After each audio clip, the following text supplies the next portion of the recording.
Écoutez, voici l'histoire de Uthman ibn Affan, qu'Allah soit satisfait de lui. Uthman ibn Affan, qu'Allah soit satisfait de lui, est né 6 ans après le prophète. Il appartenait au clan Quraysh de Umayya. C'était un commerçant très riche. Il savait lire et écrire. Uthman était un ami d'Abu Bakr. Celui-ci l'initia à l'islam. Uthman ibn Affan se convertit et émigra en Abyssinie, en compagnie de sa femme Ruqayya, la fille du prophète Muhammad, que la paix soit sur lui.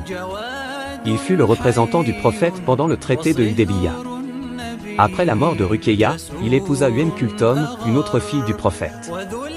Après le décès de Umar, Uthman fut élu 3e calife de l'islam. Son califat dura 12 ans. Pendant cette période, de vastes régions nord-africaines acceptèrent l'islam.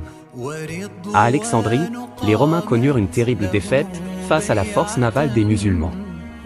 Le plus grand service que Uthman rendit à l'islam est la réalisation d'un exemplaire standard du Coran. Il consulta tous les compagnons du prophète avec respect.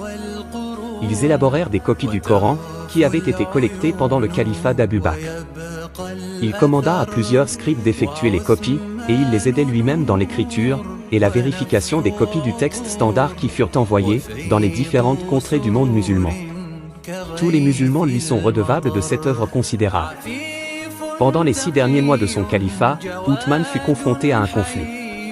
En l'an 35 de l'Hégire, il fut assassiné par des émeutiers alors qu'il récitait le Coran. Uthman était un homme simple et au cœur bon.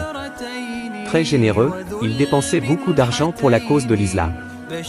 C'était un homme très pieux, qui craignait Allah et aimait son messager plus que quiconque. Que Allah nous protège tous et nous guide dans le droit chemin, Amin.